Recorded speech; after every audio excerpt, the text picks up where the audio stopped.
The only negative I have is that Alice Cooper can't pull off scary to save his life. And I felt kind of annoyed. Here's the thing. I have nothing against Alice Cooper. He seems like a nice guy, made some fun music, but tough he is not. Yeah. No, that's the most asinine thing I've heard. What's your favorite scary movie? Swallow this. All right, back again. Arrow and the Head Show. John, Lance talking movies. Me and him were going back to the 80s with one of our most interesting episodes. I would say dealing with Mr. John Carpenter. But before we get to that,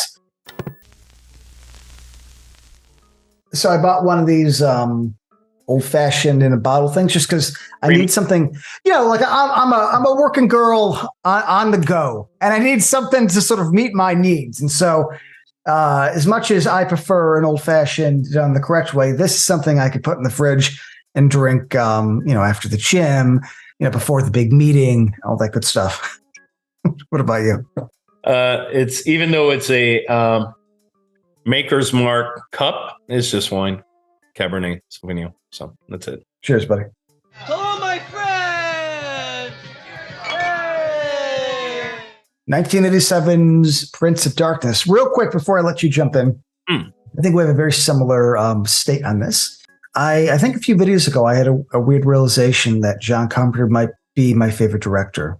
I don't list things a lot. I don't like to. I don't even like to compare because I think, as we've talked about, I could like a masterpiece like Shawshank, but I could also love Critters 2 and have the same joy. It's just in a different sort of wavelength. Carpenter's films have always been super important. The more I think about it, the more it's like my favorite films, the ones that I go back to and watch a lot of Carpenter. This was one I did not care for in my youth. End of high school or my 20s, I gave it a watch and I was like, oh, it's okay. That's okay. As I've gone along, got older in life, I like it more and more. And I do think it's probably one of his more low-key movies. Life is all about growing and learning, and I will admit, I was wrong. This was Carpenter going back to his indie roots, because up to that point, he kicked it big and went in the studio system, and he kind of got fed up by it. And he had a 3-picture deal with, I think they're called Alive Films. Don't quote me on it. I might be wrong. I'm old. I forget things. So he wanted to do a low budget film so he could have more creative control and, just create without the riffraff, the bullshit of the industry when you're doing multi-million-dollar movies. So he did that one. He did They Live, and that was it. So it was a 3-picture deal that became a 2-picture deal. I'm not sure why. But both films are incredible. And for me, Prince of Darkness, it was really badly reviewed when it came out and didn't make much money. But to me, it's a complete masterpiece. Like Carpenter himself was interested. What prompted him to write Prince of Darkness, he was reading a book on quantum physics. So then, he took religion and quantum physics and put them together somehow. So I remember when I saw it on the big screen, when it came out, a lot of reviews, I'll always remember this. They said a lot of mumbo jumbo. Looking at it, I rewatched it a couple nights ago. It's not mumbo jumbo. They're explaining things, man. They're explaining things, how the devil and molecules and all that shit is all connected. And I thought that was really interesting approach. 100%. I am going to throw this in. I could see, though. You've seen a fucking movie that takes that approach to Satan being, unleashed upon the world again. I even notated I could see this is not for everyone, and I was a younger version of this person. I think people are wrong, and I'm hoping all those critics fucking hated the Thing. They hated Big Trouble in China. So I feel Carpenter's the one guy that deserves a Medal of Freedom for how wrong America was in terms of critics on all of his movies. Well, John, we're deviating here, but no, I'm tying it back into. It's basically a cult director, which sucks. The director that makes movies are really good. They don't pop for some reason when they come out, and they don't make money, but then over time they find their audience and become an audience. But that doesn't help the director because, if your movie doesn't make money, good luck getting the other one going. So I know a couple directors personally that have those kind of careers, and and they're kind of down about it. There's it's so hard to get the next one done because my movie in 1990 now is revered, but when it came out, it tanked. So it didn't help me to get the next one and so forth and so forth and so forth. In terms of your point of it being, and that's the word that popped at me. So I'm sorry if I'm going to give you a bit of a reaming here, convoluted. It's a lot going on for a story about what it's telling, but I think that's what makes this unique. I'm coming around and saying I like it. It's all right. You know what? I'll let it go. I love that in the dialogue, there's little things like, there's the big things, with physics and everything and molecules and all this shit. There's little things. Did you catch the part where they kind of imply that Christ was an alien and he came down to help our asses out? Yes, because I thought Ridley Scott used this basis for Prometheus and should give John Carpenter writing credit. Yeah. So, there's little things like that. And like you said, it mixes really cerebral, like physics and religions, but then at the same time, old-fashioned B-movie tropes, because you got the possession angle, where, they transmit through with the liquid, vomiting and stuff like that, whatever the fuck. Then it kind of feels like a bit like a zombie movie, people boarding themselves in and all that stuff. One of my favorite scenes is when Chuck Norris, because that's what I'm going to call him, the guy with the stash that's ripped as fuck. Dude, what the fuck? That dude is Chuck Norris. They should have cast Chuck Norris. He looks exactly like him. He's got a killer stash and he's ripped as fuck. When he goes out the window and you have the homeless people on one end, the homeless people on the other, and he falls in the middle and they start coming. That is a classic zombie movie fucking motif right there. Very zombie. Yeah, it's like zombie and slasher at times. Incredibly effective. And now I'm on a roll, so I'm just going to run with it. I'm going to keep what I think is the film's strongest ally, if you will, for last. But Carpenter's visual style. He has one scene, I'm sure you remember it, where it's a wide, and I think it's a homeless woman with a pair of scissors, and she's coming to stab somebody. So she's like going across the screen. Yeah. And then it punches in on a close-up of the knife. It's a cool looking, there's the scissors thing, and it walks with her. Yeah, sorry. Genius, bro.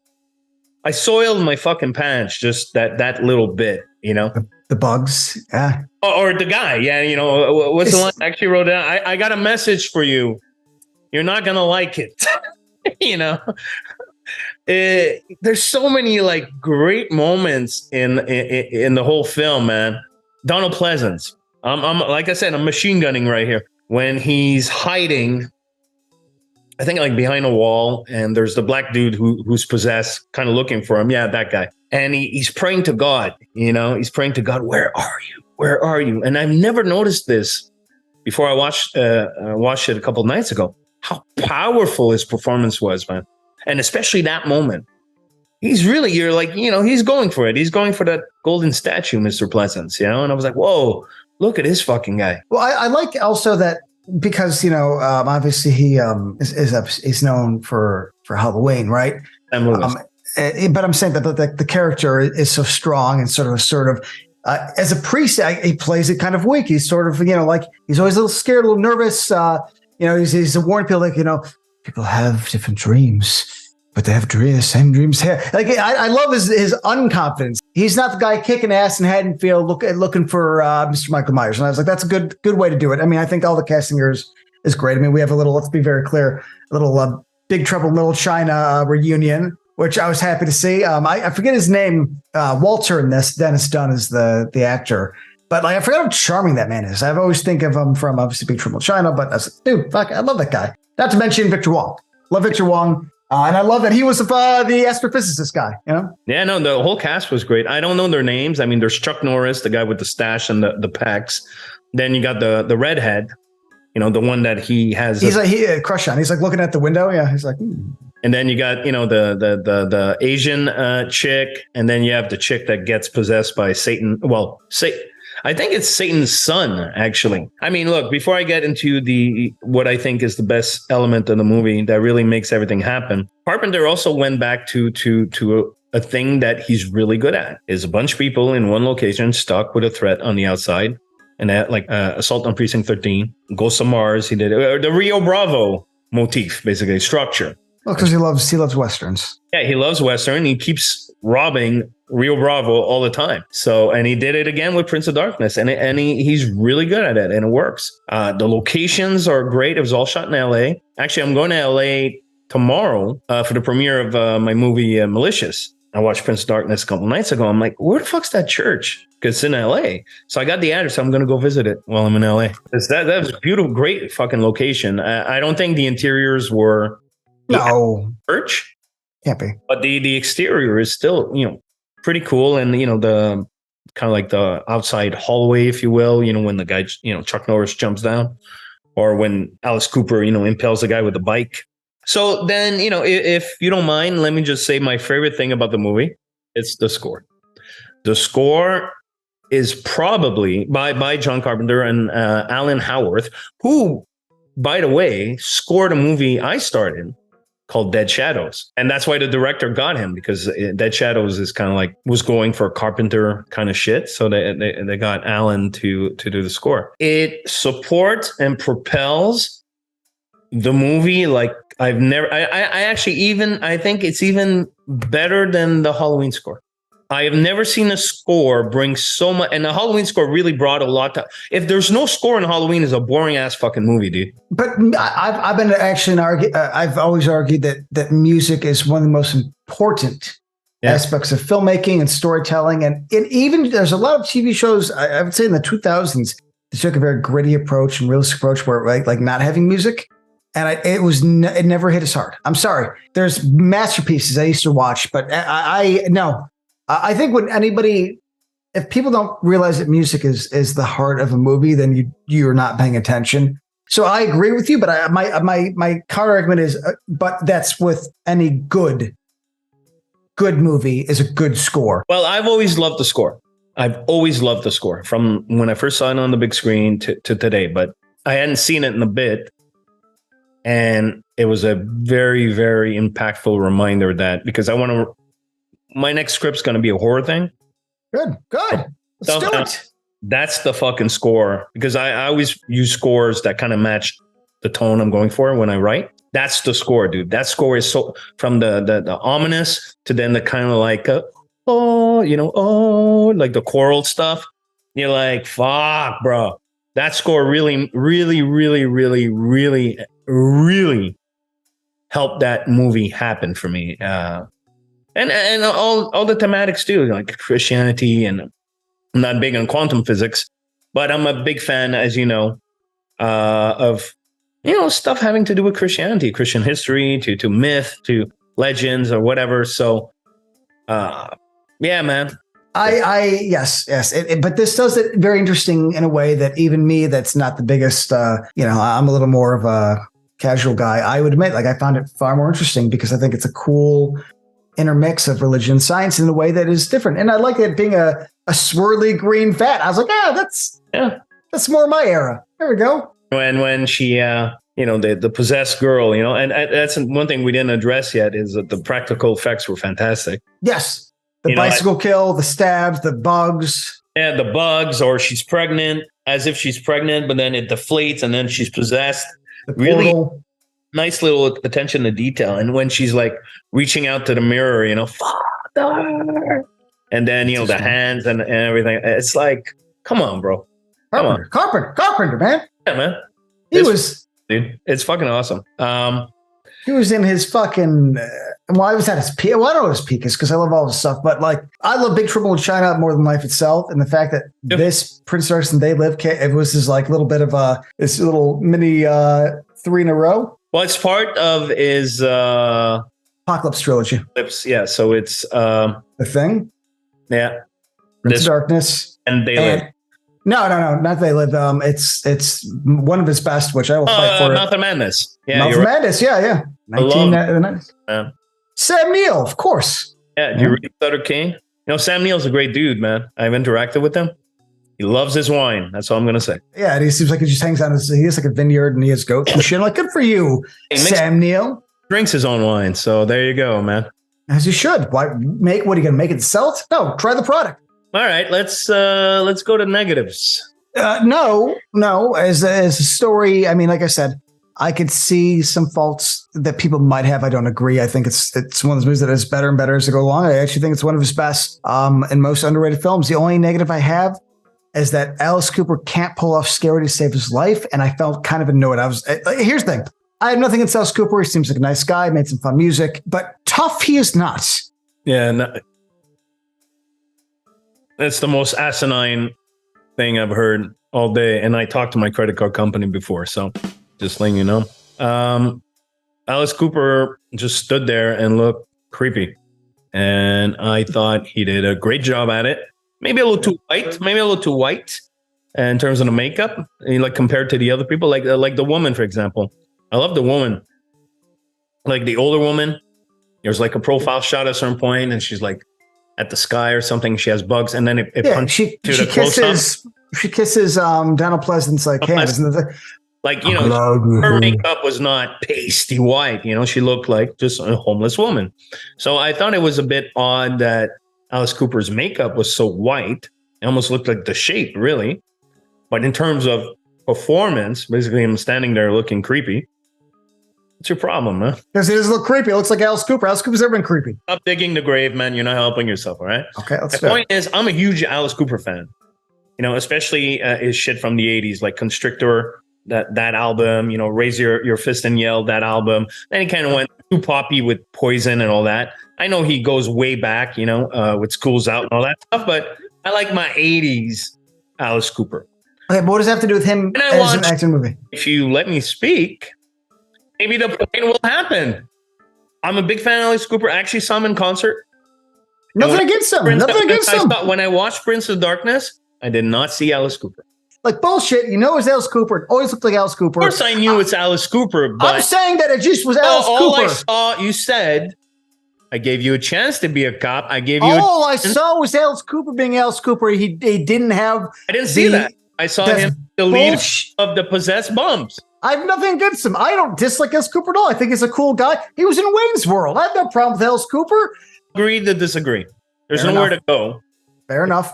Nowhere to go with this. I will say this. I personally have zero negatives.